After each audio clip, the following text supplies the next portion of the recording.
Si querés, Leti. Bueno, empezamos entonces. Buenas tardes. Muchas gracias por estar de ese otro lado de la pantalla en este tiempo tan especial. Les doy la bienvenida a este encuentro organizado por el Instituto para la Ciudadanía Metropolitana, donde vamos a tratar de reflexionar juntos acerca de los temas de movilidad en el área urbana del Gran Buenos Aires. Tenemos acá una invitada muy especial, que es la que nos va a dar esta charla, que es Manuela López Menéndez, que ustedes la están viendo allí. Voy a leer para no equivocarme.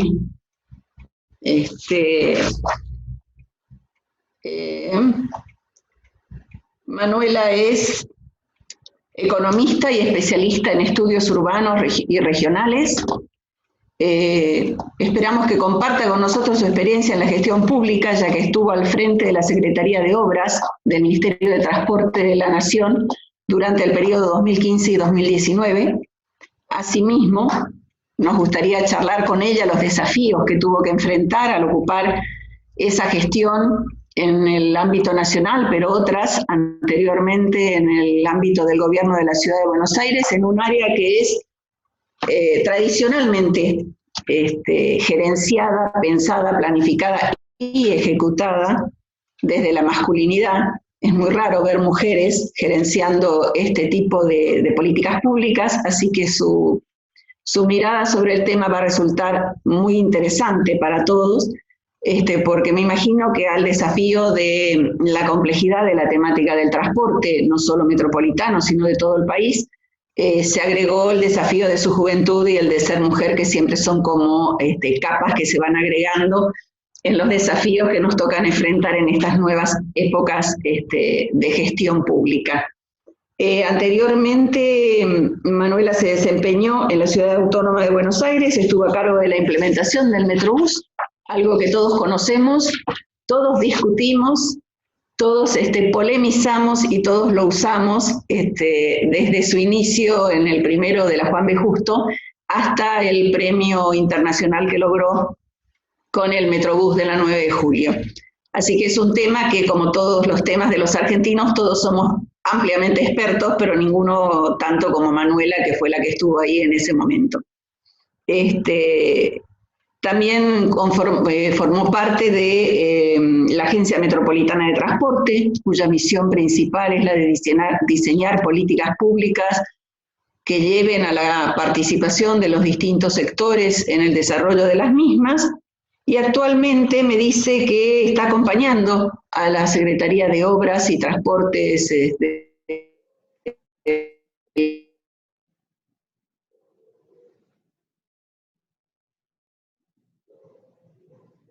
Leti, te dejamos de escuchar. en todo este desafío de la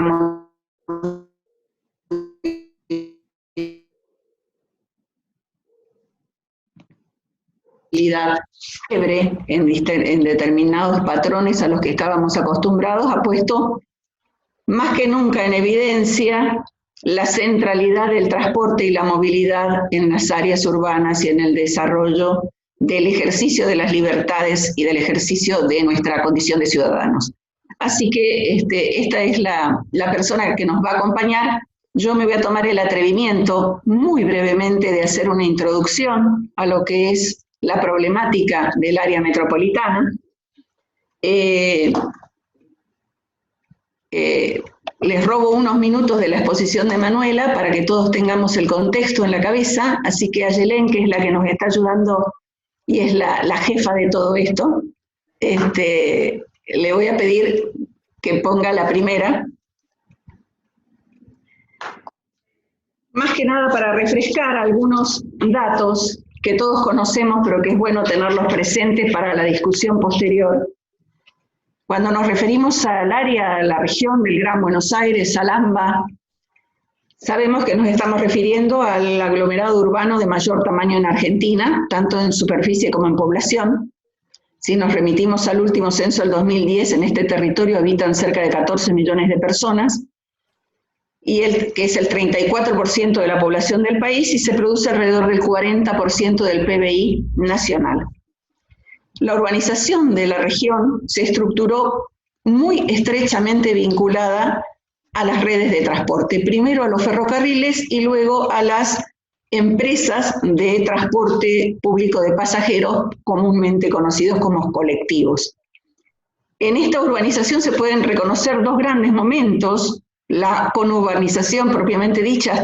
hasta 1980, que se sustentó en las redes de ferrocarril y del transporte público, y otro de periurbanización, que estuvo sostenido por las grandes obras a nivel nacional de las autopistas, ¿no? Que esto hizo que la mancha urbana se extendiera radialmente. Esto nos permite identificar un primer momento con un patrón muy compacto y otro y muy denso de la mancha urbana, y otro de mayor contenido radial. Esta singularidad y el hecho de que el transporte haya acompañado la urbanización ha hecho que, y generalmente casi en un 90%, esa inversión ha sido de carácter privada, ha hecho que se desarrollen redes, tanto ferroviarias como subterráneas y de tranvías de superficie, como es el único caso que tenemos en la ciudad de Buenos Aires, y las líneas de colectivo que responden a 3 jurisdicciones: nacional, provincial y municipal. Esto quiere decir que el desarrollo, la planificación de por dónde pasa cada una de ellas, está en lugares estancos donde difícilmente haya una comunicación y donde difícilmente se prevea una distribución de estas redes de manera orgánica y sustentable. Esto que ustedes están viendo en pantalla es a lo que se enfrenta todo aquel que tiene que gerenciar el tema de la movilidad y el transporte en el área metropolitana. Lo que ven en celeste son las líneas autorizadas, diseñadas y controladas por la Nación. Lo que ven en rojo son las líneas autorizadas, diseñadas y controladas por la provincia, y lo que ven en verde son las líneas de carácter municipal, que son las que son autorizadas por los consejos deliberantes de los municipios. Como ustedes pueden ver, esto entre los estudiosos de este tema lo llaman el gran plato de fideos, porque tal cual como en un plato de fideos es muy difícil ver dónde comienza y termina. Es muy difícil ver las superposiciones de distintas capas, y al mismo tiempo queda muy en evidencia las enormes zonas que están desabastecidas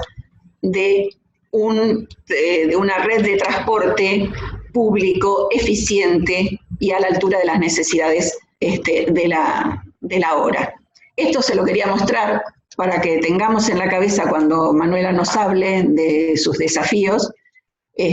para que podamos dimensionar la complejidad que tiene la gestión y el manejo del transporte. No les robo más tiempo, los dejo en compañía de Manuela, a quien estamos deseosos de escuchar. Todo tuyo, Manuela. Bueno, Leticia, muchas gracias por la introducción. Gracias por haberme invitado a participar de estos eventos. Me acuerdo cuando me junté con Leti y Claudio, creo que fue fin de febrero, principio de marzo, pasó un mundo por nuestras narices en estos 4 meses, y charlábamos un poco de contar un poco en el marco del mes de la mujer, una medida de ese tipo. La situación nos fue llevando a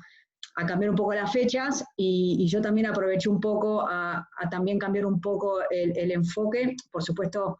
para charlar de transporte en área metropolitana, y como bien dijo Leti, estoy abierta después a una conversación. Por ahí les voy a contar cosas de lo que yo veo que fue lo que se hizo y lo que se está haciendo en transporte en los últimos 12, 13 años, pero hay mucho para contar de experiencias personales o de cuestiones, y por supuesto el debate de hacia dónde creemos que debería seguir yendo la movilidad del área metropolitana. Y además le incorporé algunas cuestiones que que sobre todo la ciudad está haciendo en este periodo de pandemia, y al final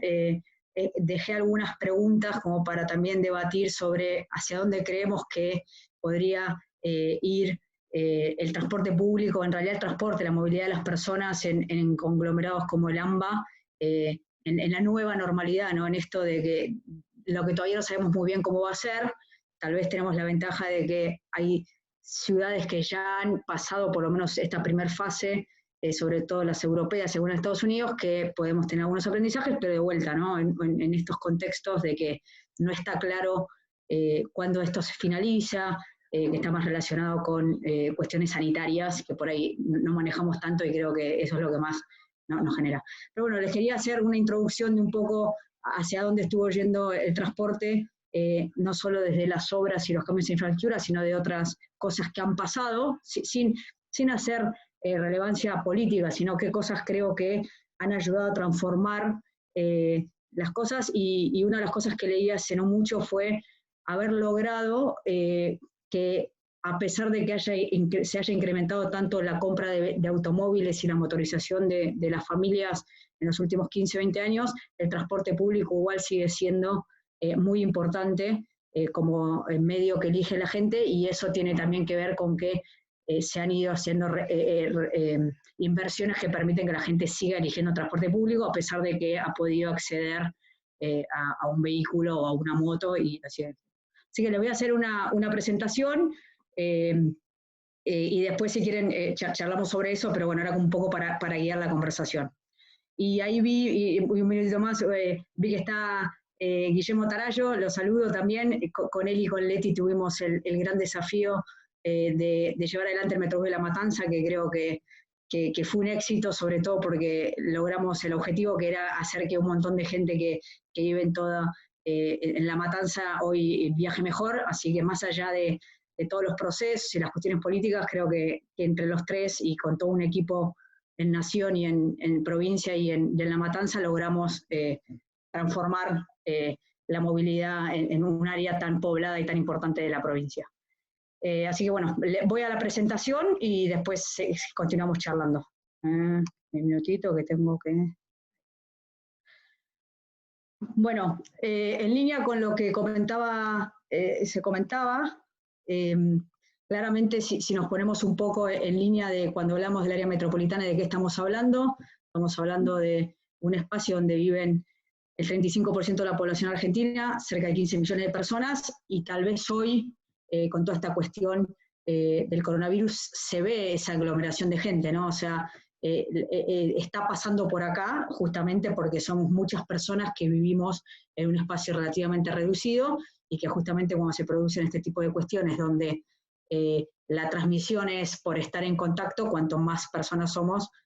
más pasa. Por supuesto que además es de alguna manera también el corazón de Argentina, por donde entra la mayoría de la gente que viene del extranjero. Este es un proceso que viene. Hay cerca de 30 millones de viajes diarios. Hay muchos viajes que por ahí uno, cuando está en la ciudad de Buenos Aires, no los ve, que son los que pasan al interior de la provincia, entre municipios o incluso dentro de los municipios.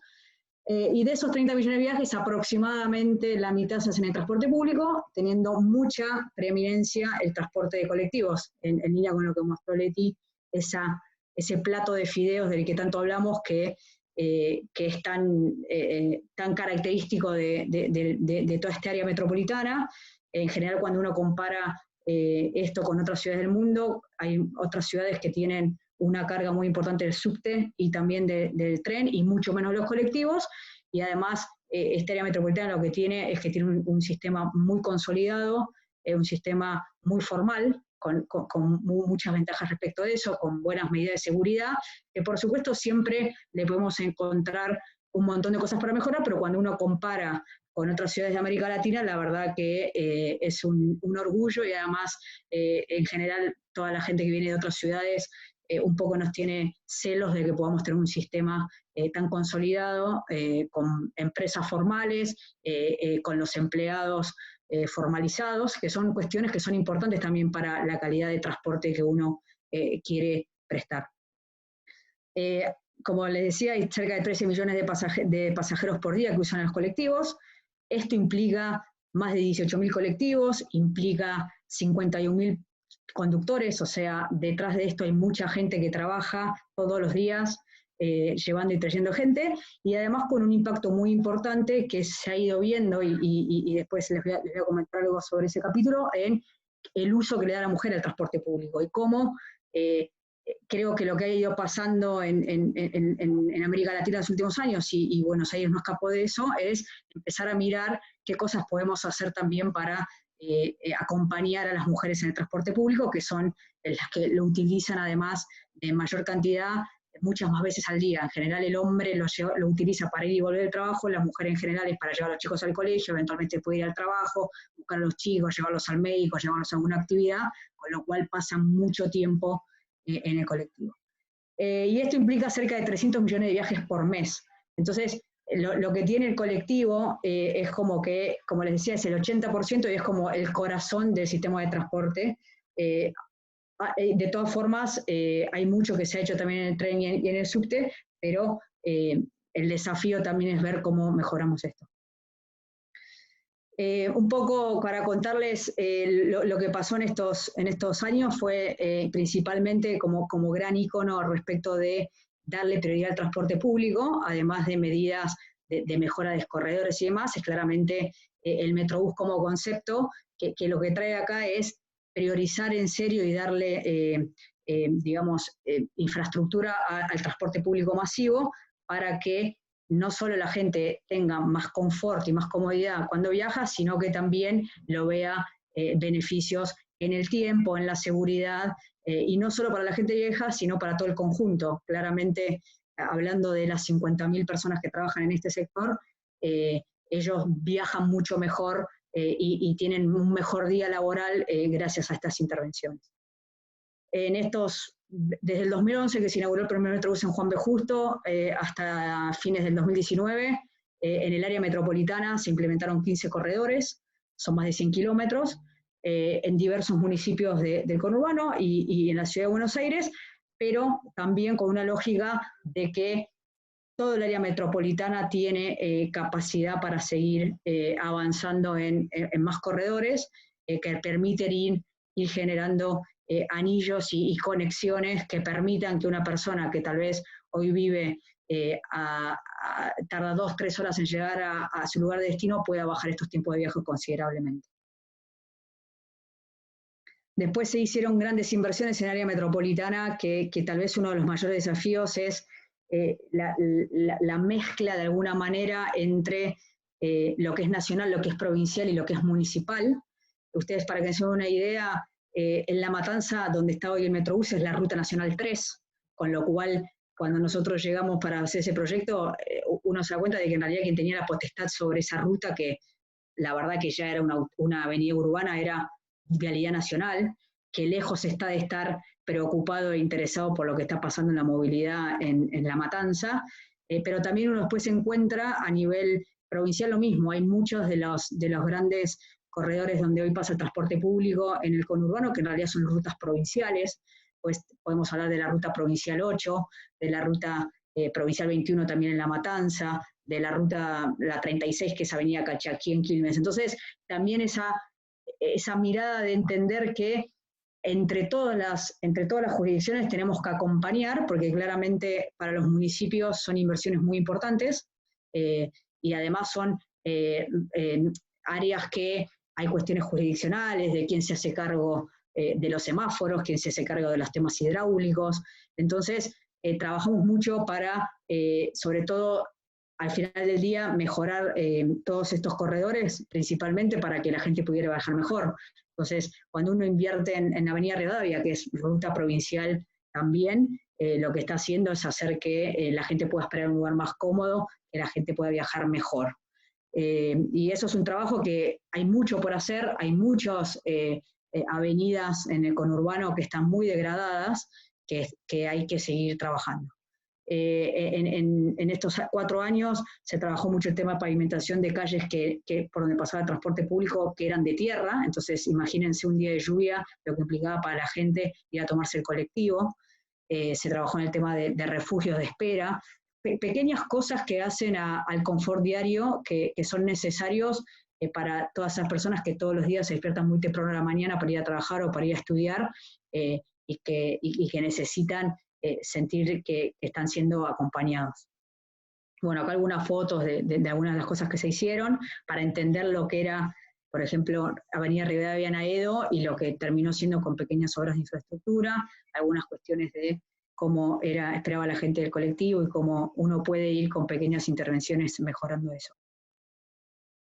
Después, por supuesto, hubo grandes inversiones en los ferrocarriles, tal vez los iconos más importantes estuvieron relacionados con los viaductos, que junto con la ciudad se trabajó en 3 viaductos. Lo importante de los viaductos es, los viaductos ferroviarios tienen 2 impactos, tienen un impacto muy importante claramente para la ciudad en donde pasan, porque se reducen o se eliminan las barreras urbanas que genera el ferrocarril, y sobre todo en lugares como la Ciudad de Buenos Aires, donde hay muchos vehículos y muchos colectivos, esto es muy importante para la transitabilidad de la ciudad, pero también tienen que ver con el confort y la mejora para los usuarios del tren y también para los conductores. Uno también tiene que pensar que cada vez que hay una barrera, hay un momento de una situación que nadie quiere, ni el conductor de tren, ni el conductor del auto, que este tipo de inversiones pueden evitar. Por supuesto que detrás de esto también hubo muchas inversiones en mejorar los ferrocarriles en general, se avanzó con la electrificación del tren Roca a La Plata, eso también vamos a ir viendo, yo calculo que en los próximos años, cómo va a ir cambiando las decisiones de movilidad de la gente. Ya se había empezado a ver hacia fines del 2018 un cambio y una reducción en el uso del colectivo en pos del tren, un tren que pasó de ser diésel y tener un mal servicio a ser eléctrico con coches nuevos, y es muy importante que en el área metropolitana, por eso veamos el sistema de transporte como un todo, porque una decisión que tomamos en un modo claramente afecta al resto de los modos que se complementan y que además también compiten, y claramente para viajes largos el tren siempre es la mejor opción para la gente. Después otra obra muy importante que después de muchos años de debate fue el Paseo del Bajo, el impacto que trae no solo para el corazón de la ciudad, sino también para todo lo que tiene que ver con el corazón económico, ¿no? O sea, por acá pasan más que nada camiones que pasan por la ciudad y que antes tenían que cruzar toda la ciudad y tal vez estar 2 horas para cruzar de norte a sur, y este tipo de inversiones, además de generar, como se ve en la foto, la comunicación entre la ciudad y Puerto Madero, con lo que implicó también en mejoras en el espacio público, también implica una mejora muy importante en el transporte en la zona. Se había inaugurado previamente el Metrobús del Bajo y haber podido sacar los camiones de Madero ha mejorado la circulación en toda la zona para toda la gente que transita por este lugar. Por supuesto que esto ayuda a descomprimir la 9 de julio y otras arterias de la ciudad, donde todo se va agilizando gracias a obras de esta envergadura. Y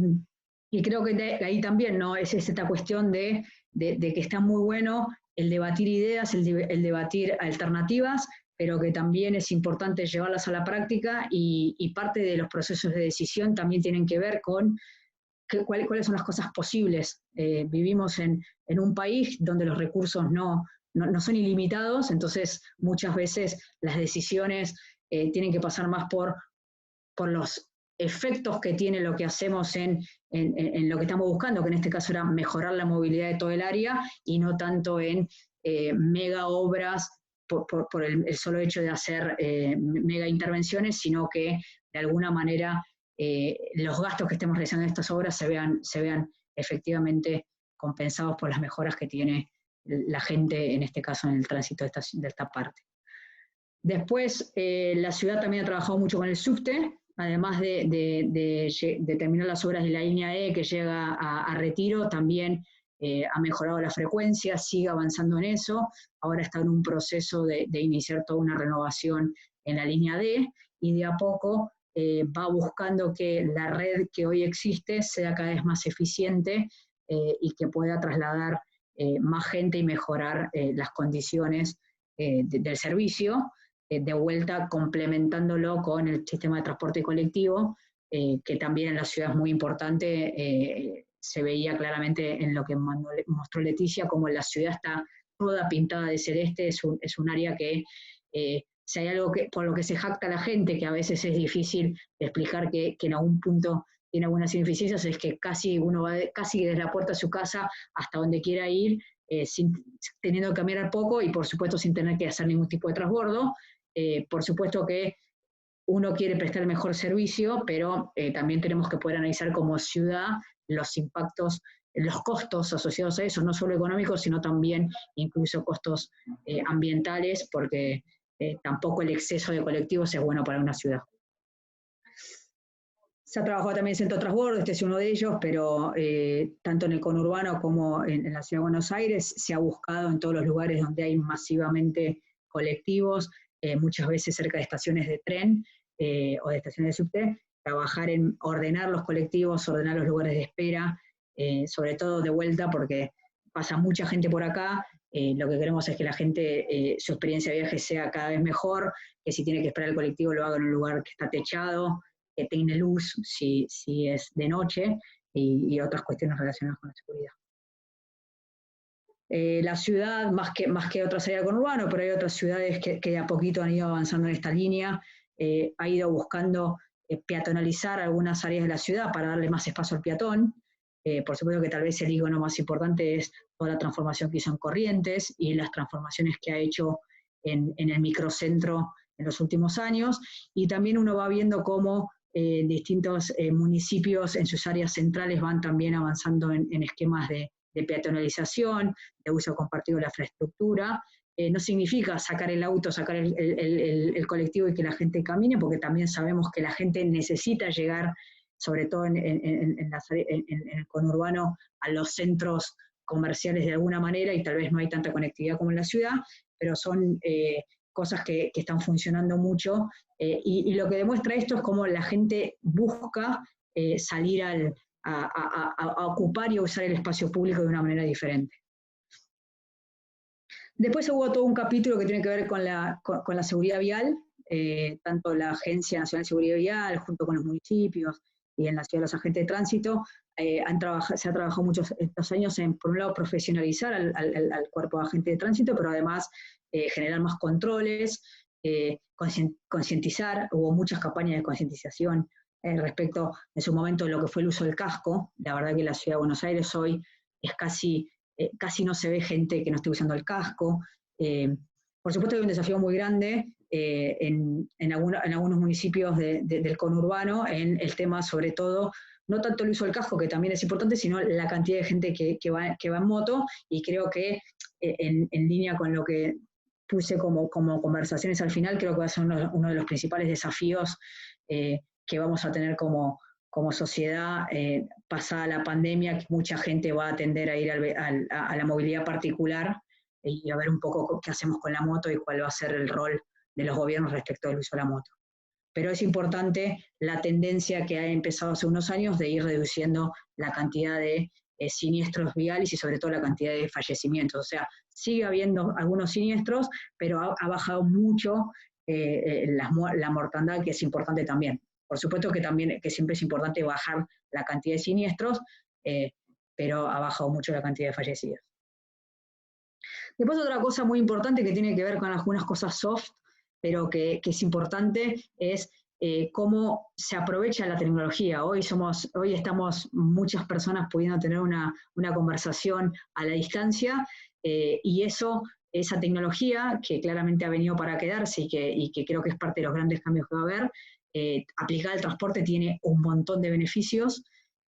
Tal vez el principal es que hoy están todos los colectivos en tiempo real, y que sobre todo toda esa información que hay respecto de dónde están los colectivos permite generar un montón de otras cuestiones y aplicaciones que permiten, por un lado, control de flota propio para las empresas, que puedan tener en tiempo real cómo viene su flota y dónde están los atrasos y dónde están los problemas. Por supuesto, para el órgano rector, de tener información que para los que tal vez han estado en gobierno y demás, siempre era cuál era el rol de la CNRT, cuántos inspectores tenía, cómo la CNRT inspecciona que las empresas cumplan con sus recorridos, con sus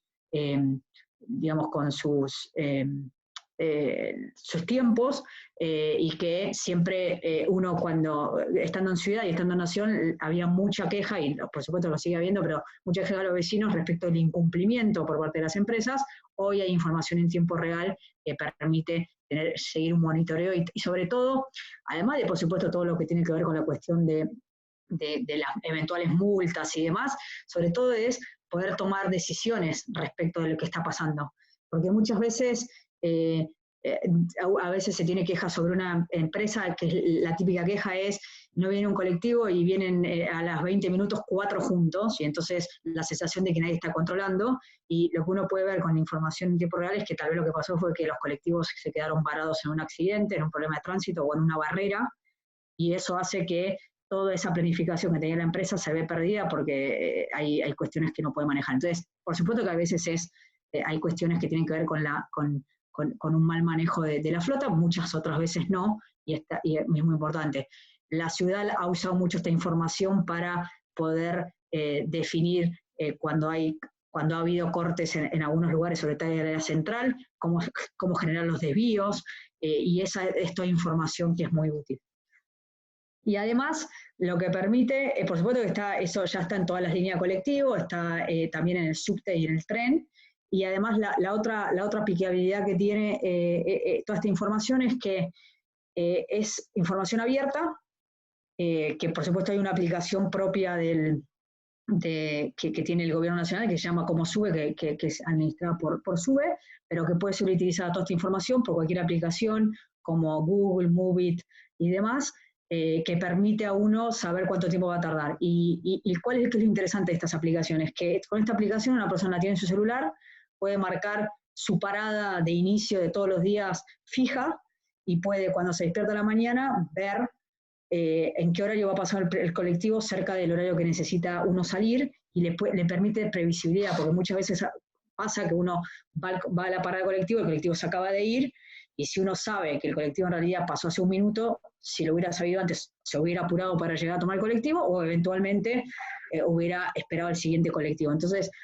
toda esta información es muy importante, sobre todo pensada para una persona que tal vez sale a las 5 o 6 de la mañana de su casa en invierno y que tiene que caminar 10 cuadras hasta la parada del colectivo. Saber en cuánto va a pasar el colectivo le cambia totalmente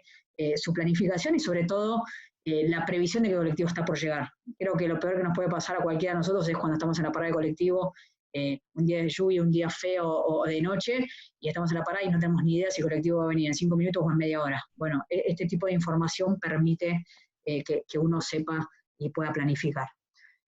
Después, otra de las cosas importantes que se han trabajado mucho, y creo que también han hecho en línea con lo que planteaba, de que la cantidad de viajes en transporte público se ha mantenido a pesar de los cambios que suele haber en la movilidad de las personas, tiene que ver con la tarifa social que reciben las personas que están en diferentes grupos de beneficiarios, y la red SUBE, que implica una integración tarifaria que permite que uno, cuando utilice un segundo o un tercer viaje, tenga descuentos. Es una buena forma también de incentivar que la gente busque por un incremento marginal de costo el mejor viaje, y no el viaje que me subo acá y me lleva donde quiero ir, pero recorro toda la ciudad y tardo 2 horas, sino poder transbordar y eventualmente reducir el tiempo de viaje también. Y después, otro de los grandes temas que se trabajaron fue la idea de ponerle foco a la perspectiva de género, y a grandes líneas planteé 3 cosas. Hay más detrás, pero un poco que tiene que ver. La primera es la inserción laboral en tareas que son históricamente masculinas, y acá no solamente es mujeres choferes de colectivos, sino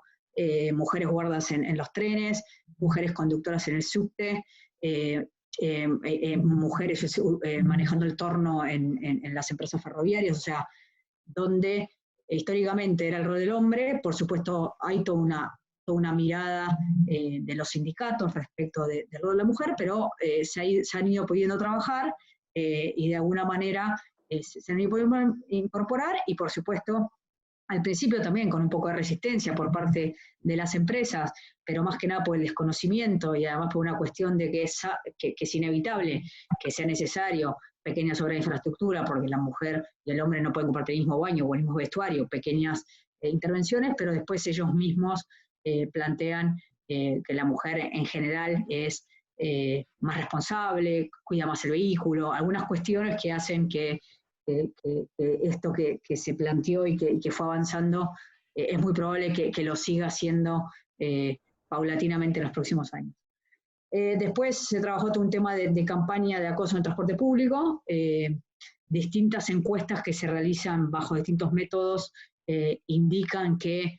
cuando se le hace una serie de preguntas a las mujeres respecto de situaciones que viven en el transporte público, que tal vez la mujer no las toma porque las interiorizó como acoso, en las respuestas da que casi el 100% de las mujeres algún tipo de acoso sufrieron en el transporte público alguna vez, y la verdad que se trabajó en eso. Hay mucho por hacer, falta mucho, pero es muy interesante de vuelta acá que cuando uno de alguna forma habla sobre el problema que tenemos como sociedad, surgen muchas formas de abordarlo. Aparece el rol, por ejemplo, del chofer de colectivo, muy activo, queriendo ser parte de la solución. Muchos de los choferes de colectivo, cuando hablábamos de este tema, decían, mirá, yo tengo una mujer, tengo una hija, tengo una sobrina, tengo una nieta, y no quiero que le pase esto, yo estoy para ayudar. Entonces se trabajaron algunos esquemas de protocolos, sabiendo que no todo es tan fácil, porque cuando se producen situaciones de este tipo hay que tener cuidado de que no se conviertan en situaciones de violencia, pero se trabajó mucho en esto, y hay una línea de teléfono y ha habido esto. Y después siempre entender que las obras que hacemos, por supuesto que son para todos, pero que tienen un impacto en particular para la mujer, por dos motivos. Primero, porque la mujer es la que más usa el transporte público, pero sobre todo porque cuando la mujer está esperando el transporte público, está en un lugar que tiene luz, que tiene techo, donde hay seguridad, claramente mejora mucho su sensación de seguridad y de confort en el transporte público. Con lo cual, de vuelta, más allá que es para todos, en el caso de la mujer tiene la valoración especial estas intervenciones. Un poco contarles mi mirada sobre todas las cosas que han estado pasando y pasan en el área metropolitana, y después, bueno, justamente por este tema de que estamos hoy en pleno proceso de COVID, quería básicamente contar un poco qué pasó en el transporte público, y un poco para poder entrar a la conversación de qué pensamos que puede llegar a pasar más adelante cuando esto termine. Como ustedes ven, el transporte público el lunes 9 como último día normal, porque en realidad el último día normal no fue esa semana, porque después ya la semana siguiente, pre-cuarentena, ya había empezado se había reducido el tema de los colegios, con lo cual ya había habido un cambio importante. Se produce, por supuesto, una caída muy abrupta en lo que fue los primeros 15 días de cuarentena, y después, a medida que fue evolucionando los cierres y las aperturas, ha habido una pequeña tendencia de aumento, tanto en el tren colectivo. Como ustedes ven, también hubo una caída importante en la oferta de transporte público. La oferta de transporte público, la caída más importante estuvo más bien dada por supuesto que al principio se ajustaron los servicios a criterios de sábado y domingo y feriado, pero después la caída que ha habido principalmente en los tres modos está más atada a la imposibilidad de parte de los trabajadores de trabajar, porque son personas consideradas de riesgo, con lo cual hoy la oferta está más limitada por la falta de trabajadores que por una decisión de reducirla, porque lo que se planteó durante todo este proceso fue mantener la oferta en los niveles más altos posibles para evitar las aglomeraciones en el transporte público. Y por supuesto lo que uno ve como tendencia es que ha habido, comparado, un aumento en el uso de los vehículos privados. Más. Pero ¿qué trajo detrás de esto cómo hoy nos movemos en transporte público? Perdón, un dato importante es los subsidios estimados a principio de año sin aumento de tarifas, porque había una definición del Gobierno Nacional, de por lo menos seguro en el primer semestre, pero después iba a haber una discusión. Esto es más o menos, cuál era, cuánto era el subsidio para cada modo, y cómo, claramente en el caso de trenes, donde el subsidio es muy importante, en COVID los subsidios van a estar cerca del 98%, es casi el 100%, pero es un incremento relativamente menor porque era muy importante, pero tanto en el caso de los colectivos como en el caso del subte, se produce un aumento importante en la necesidad de subsidios que va a tener tanto la Ciudad de Buenos Aires como el Gobierno Nacional y el Gobierno de la Provincia de Buenos Aires para cubrir los costos, porque más allá de que puede haber aumentos marginales en los costos, lo que sí hay es una estructura de costos que tiene una determinada cantidad de personal a la cual se sigue pagando, y además, como yo bien planteaba, tanto el subte, tren y colectivos están con servicios no normales por una cuestión de caída en la oferta por falta de trabajadores, pero muy importante, con una carga muy baja. Básicamente, en el caso de, tanto en el tren y colectivo y en el subte, lo que se planteó fue que no pueden ir pasajeros parados. Eso reduce muchísimo la capacidad de todos los modos. Tal vez los modos más castigados son el tren y el subte. En el colectivo, por supuesto que el rol del parado es importante, pero la carga por metro cuadrado es mayor en el subte y en el tren, por la cantidad de espacio que tienen libre para que vaya gente parada.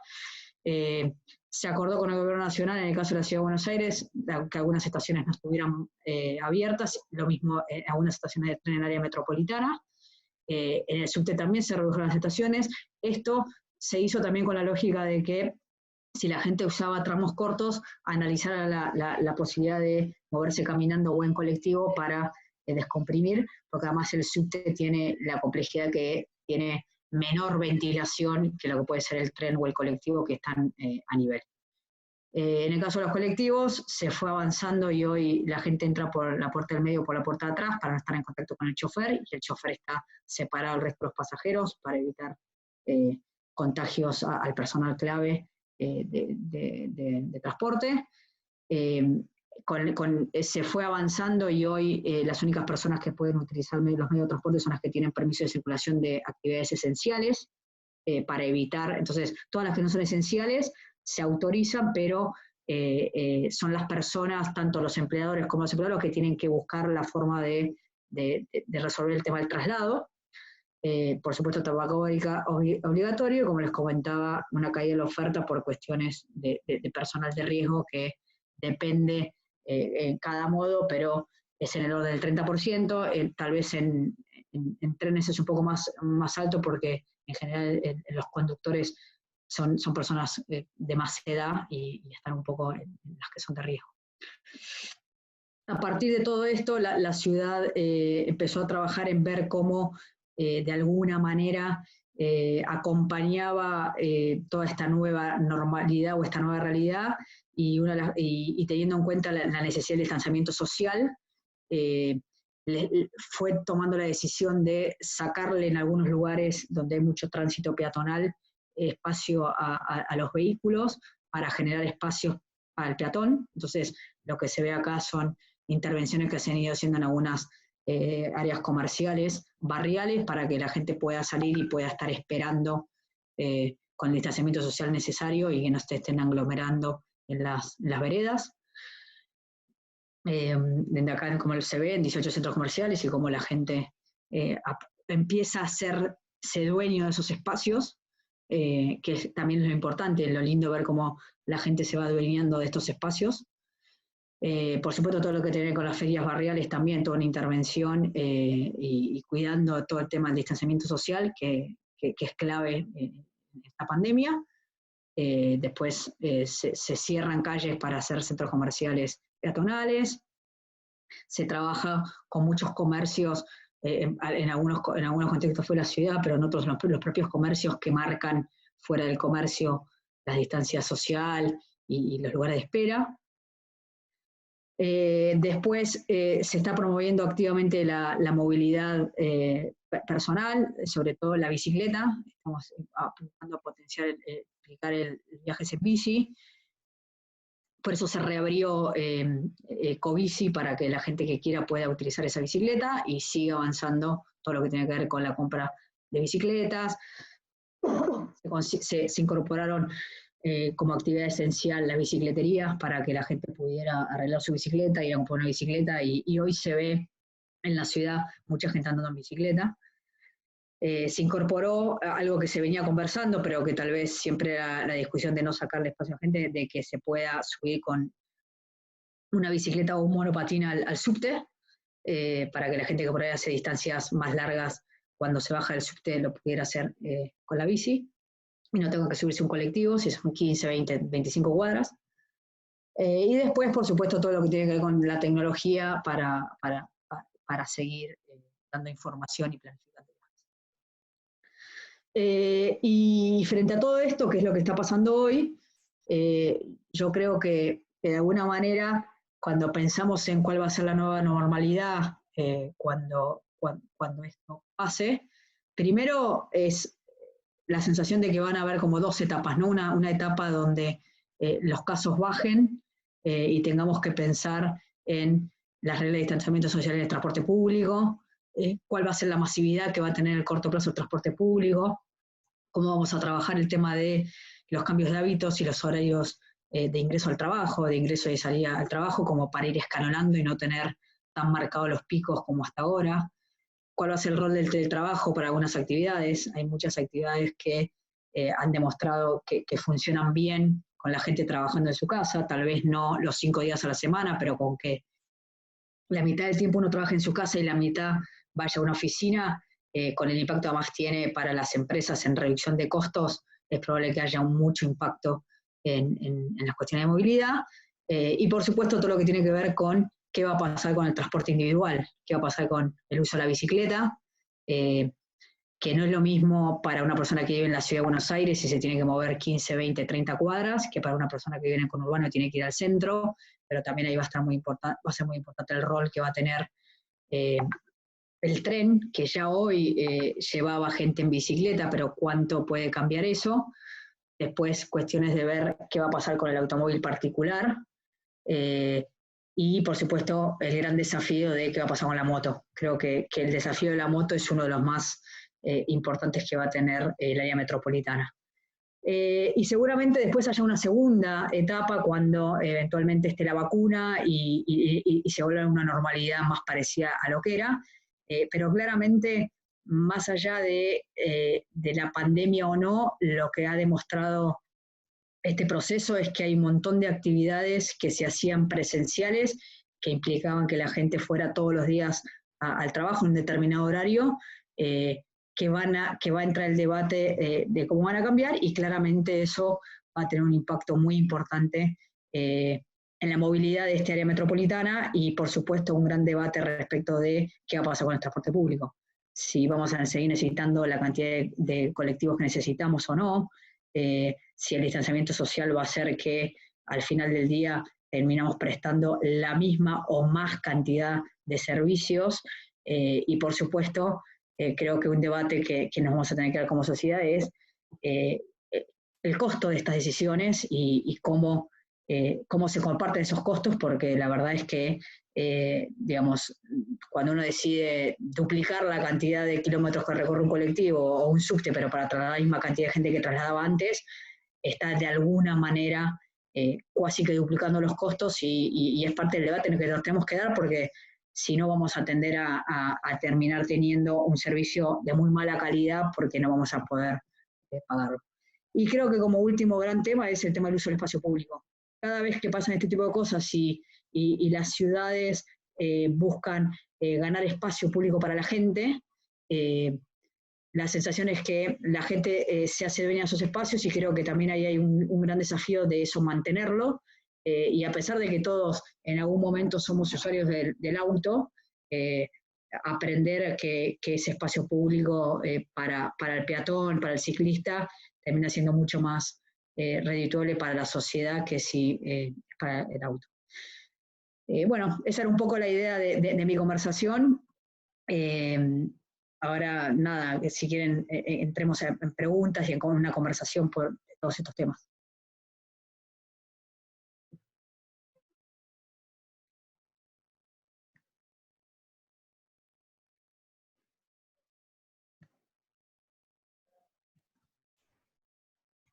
Bueno, estamos todos estoy leyendo que hay mucha gente con dificultad en la transmisión y en la conexión con Internet. Muchísimas gracias, Manuela, muy interesante, muy gratificante ver todo lo que se ha hecho y cómo se ha pensado, y muy interesante el planteo de lo que se viene y de todos los temas en los cuales nos tenemos que sentar a planificar, a diagramar, a intercambiar opiniones y saberes, porque realmente es un enorme desafío el que tenemos que enfrentar. Nosotros la semana pasada, acá en este mismo espacio de Ciudadanía Metropolitana, tuvimos la presentación de un proyecto de ley de la creación de la Agencia Metropolitana. Estuvieron acá los dos autores de la ley, el diputado Suárez Lastra y el diputado Ketglas, donde también uno de los principales motores que llevó a la discusión, al trabajo entre la academia y entre la política y todos los interesados, a considerar la necesidad de mejorar la gobernanza metropolitana, el tema de transporte y movilidad ha estado siempre en el centro de estas inquietudes, y esperemos que se abra ahora un espacio fértil de discusión que nos permita llevar a concretar una herramienta que haga más fácil y posible que todas estas gestiones que se han llevado adelante en el último tiempo no se pierdan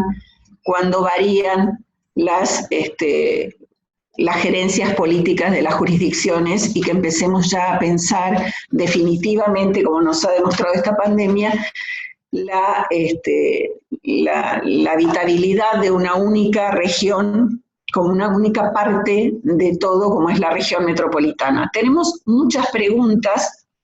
Yo voy a tratar de hacer una síntesis y vos contestás en la medida que se pueda. Me preguntan acá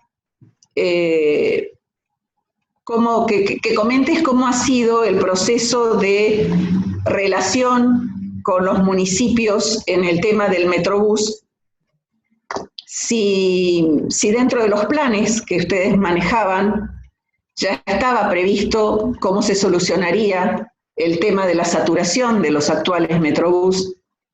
si esto está contemplado en un plan a futuro, si se han dejado previstas la situación en el caso de que esto ocurra. Y bueno, hay algunas inquietudes muy particulares, sobre todo por el Metrobús de Morón, que tiene la pregunta de por qué no ha llegado a la General Paz. Eso en el tema del Metrobús, si lo querés ir contestando, después vamos a los otros temas. Dale, sí. Bueno, primero, en general, en línea a ver, el Metrobús es un sistema que lo que busca es claramente mejorar la calidad del viaje. Probablemente como fue de alguna manera, no inventado por nosotros ni mucho menos, porque hay un montón de otras ciudades, pero de alguna forma liderado políticamente por el espacio de Mauricio Macri en su momento en el 2011, y que después nosotros fuimos llevando ese modelo al resto de la área metropolitana. Por supuesto que yo siempre estimo que hay que separar la cuestión más política que la cuestión técnica. Por supuesto que con una marca tan fuerte como tenía... Se corta. ¿Ahí mejor o no? Se corta. Con una... A ver si puedo mejorar, a ver. Un minutito, Creo que es Leti, Manuela, porque el resto creo que escucha bien. Estoy viendo muchas cabezas que asienten, así que puede ser Leti.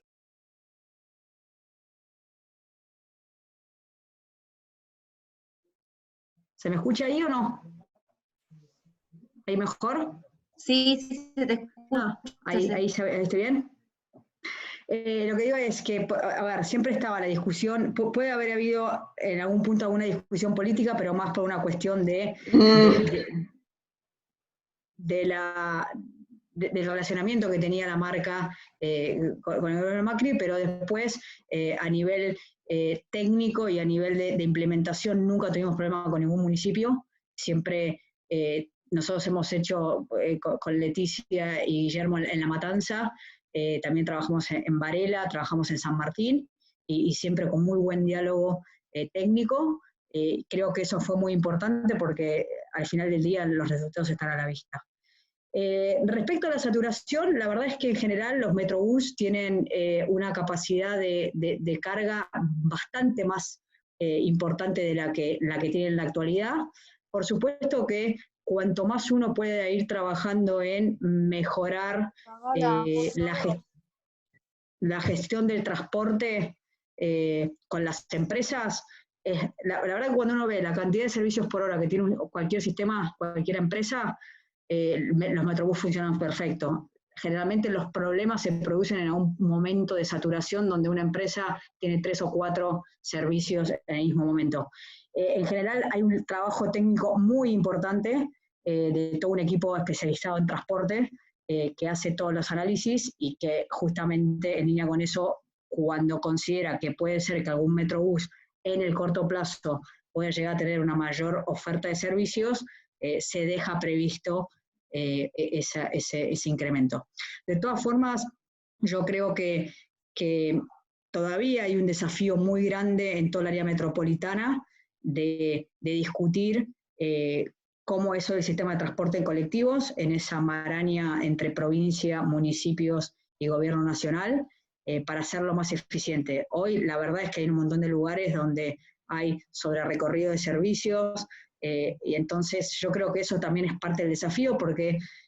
nunca nos tenemos que olvidar que lo que tenemos es un espacio físico limitado,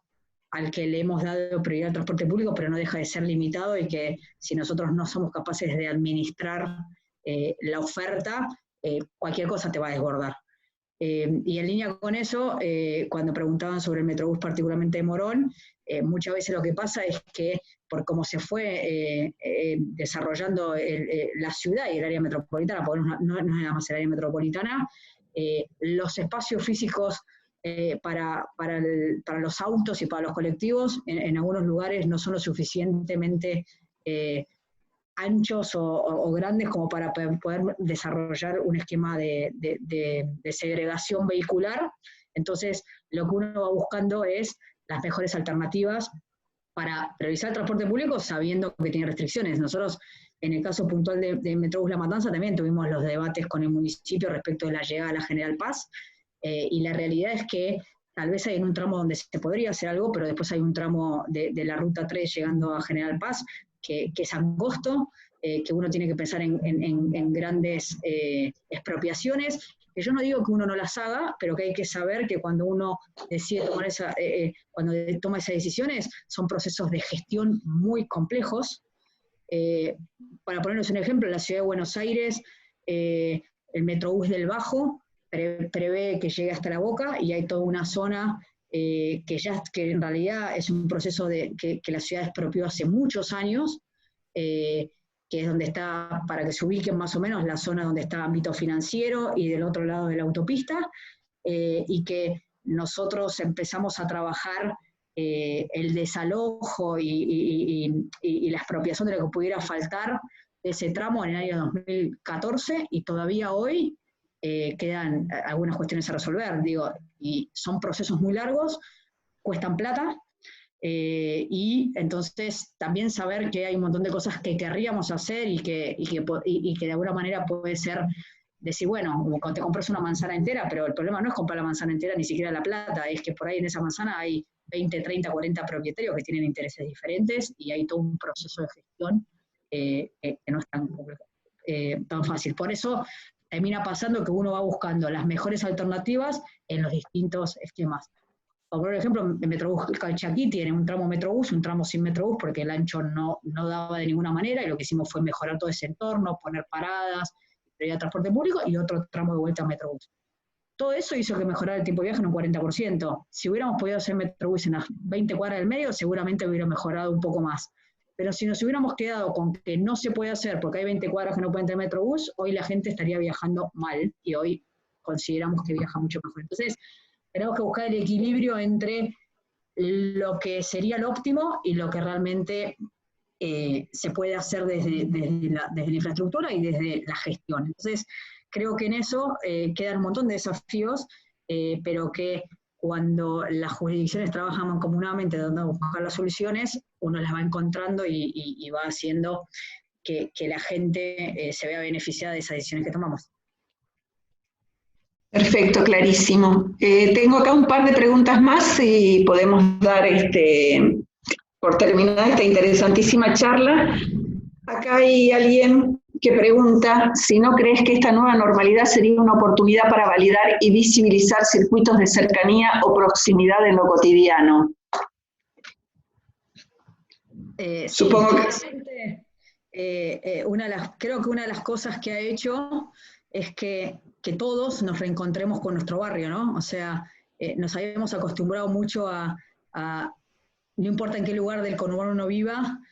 más o menos cerca de ese lugar de trabajo, es de alguna manera a comprar, a hacer un montón de cosas, o cerca donde trabajamos, o en el camino, o en alguna cosa, y creo que el quedarnos en nuestra casa ha hecho que cambie mucho esa dinámica. Me parece que eso es muy valioso y creo que va a continuar, y yo también creo que va a continuar porque en gran medida mucha gente va a empezar a tener teletrabajo, por lo menos parte de su semana, sobre todo porque además, digo, para los que son padres de niños pequeños como yo, hoy estamos en alguna manera en el peor de los mundos, ¿no? Estamos en nuestra casa trabajando, cuidando a los chicos, con todo lo que eso implica, y encima no solo cuidando a los chicos, sino tratando de que los chicos tengan alguna rutina escolar. Y me parece que cuando volvamos a una suerte de normalidad y los chicos puedan empezar al colegio, también va a cambiar esa dinámica, y que muchas de las personas que hoy están en su casa con muy buenos rendimientos laborales, pero igual teniendo que tener a los chicos en la casa, eso también va a cambiar, con lo cual creo que va a ser mucho más el volver a eso, ¿no? El volver a quedarse en casa, entonces uno aprovecha mucho mejor el tiempo, porque no tiene que estar una hora viajando de ida, una hora viajando de vuelta. Ese espacio que queda es justamente el que te permite ir a los negocios de cercanía. Así que yo creo que eso se va a dar, y creo que yo estoy trabajando en la ciudad, así que salgo bastante, y se ve cuando uno pasa por distintos barrios. Yo llego hasta Uspallata, o sea que me cruzo casi toda la ciudad, y ve todo un movimiento en los barrios que está relacionado con esto de lo que vos hablabas, Leticia, de las nuevas cercanías, que creo que aparte es muy importante en este contexto para lo que es la actividad económica, ¿no? De los barrios también, que la gente haga sus compras ahí. Perfecto. Acá Claudio Gugliaro me dice: Manuela, muy buena la presentación. Te pregunto por el subte. ¿Crees que es factible y razonable que en algún momento cruce las fronteras de la Cava, como ocurre en otras áreas metropolitanas, ya que hay terminales que están a menos de 3 kilómetros de municipios linderos? Mirá, a ver, yo creo que como proyección a largo plazo, sí. De todas formas, sí creo que el gran debate que nos tenemos que dar tiene que ver con la asignación de recursos. La verdad es que hacer 3 kilómetros de subte, que podría llegar a ser esos 3 kilómetros, un poquitito menos que pueden faltar de Congreso a Puente Saavedra, tienen un costo que hoy, digamos, teniendo en cuenta el alto nivel de subsidios que tiene la operación, tanto de subte como de colectivos, es difícil de pensar que se pueda hacer, cuando vos tenés la posibilidad de una integración entre un colectivo y un tren, que lo tenés de alguna manera resuelto y es más económico. De todas formas, de vuelta, creo que es un proceso que no creo que se vaya a dar en los próximos 5 o 10 años, pero sí creo que es un proceso de cómo se puede ir integrando en la área metropolitana. De todas formas, sí creo, en línea con lo que decía Leticia, de los distintos proyectos, de crear una autoridad metropolitana, un área metropolitana, me parece que ese es el otro gran desafío, ¿no? Es el desafío de cómo se gestiona y se administra la área metropolitana. Mientras que tengamos esto donde la provincia tiene un montón de colectivos con con un bajo nivel de administración real, porque como hasta hace un año los subsidios los pagaba el gobierno nacional, la verdad que es poco lo que la provincia ha hecho en los últimos 15 años relacionados con la administración y la gestión de los colectivos, más todo el componente de los municipios, que la verdad que también ha habido, hay todo un desafío de los municipios, hay municipios que necesitan más colectivos de los que tienen, y lo discutíamos mucho con Leticia en La Matanza, y hay otras que han creado líneas que compiten con las existentes, y un gobierno nacional que tiene línea de colectivo. Algunas salen de la provincia, otras se quedan en la Ciudad de Buenos Aires. La Ciudad de Buenos Aires, que recibió el subte en el 2012, o sea, hace 8 años, y los trenes, que es el otro gran componente, porque a veces los trenes los vemos como esas cosas que se hicieron hace 100 años, pero los trenes son importantes son muy importantes para la movilidad, pero hay un gran desafío con los trenes respecto de la operación misma, los costos. Entonces, me parece que hay un debate ahí que también hay que analizar cómo entre todas las jurisdicciones parte analizan juntas hacia qué tipo de sistema de transporte en forma conjunta quiere ir a la área metropolitana, y cómo de alguna manera se comparten los costos, ¿no? Entonces, cuando todo eso lo pones sobre la mesa, ahí es donde creo que se tiene que producir ese debate si lo que se necesita es que el subte llegue hasta la General Paz o se mejoren otras cosas que tienen más impacto para toda el área metropolitana. Entonces me parece que el debate tiene que ir por ahí, empezar a pensar el área metropolitana como un todo, ¿no? Entonces cuando uno iba a la Ruta 8 en Pilar, o a la ruta que estaba destruida, bueno, por ahí tenemos que empezar a pensar más en eso que en grandes inversiones en la Ciudad de Buenos Aires, pero digo, de vuelta, como área metropolitana. Después lo que la ciudad, con sus propios recursos, pueda creer que puede hacer, pero si no lo pensamos como un todo, corremos el riesgo de que sigamos además concentrando como todo lo mejor en un área muy chiquitita y sigamos teniendo muchas diferencias hacia las afueras. Clarísimo, muy interesante, muchos datos para repensar este tema. Esperamos seguir contando con vos en sucesivos encuentros, porque esto no termina acá, vamos a profundizar estos temas, hay mucho por hablar. Te agradecemos enormemente, estamos muy contentos de haberte tenido aquí. Voy a pasar un pequeño aviso parroquial. Tenemos la próxima reunión de Ciudadanía Metropolitana, va a ser Salud en el AMBA en tiempo de post-pandemia. Será el jueves 16 de julio a las 18 horas y su principal orador va a ser el doctor Rubinstein, así que también va a ser un momento de mucho interés y mucho aprendizaje. Les agradezco a todos la atención, muchísimas gracias Manuela nuevamente. Espero verlos pronto y cuídense mucho. Bueno, muchas gracias Leticia a todos y por supuesto, nada, sigamos en conversaciones porque creo que tenemos mucho para debatir cuando esto empiece a aclarar. Así que gracias por el espacio y espero volver a verlos pronto. Gracias a vos. Saludos a todos, cuídense mucho.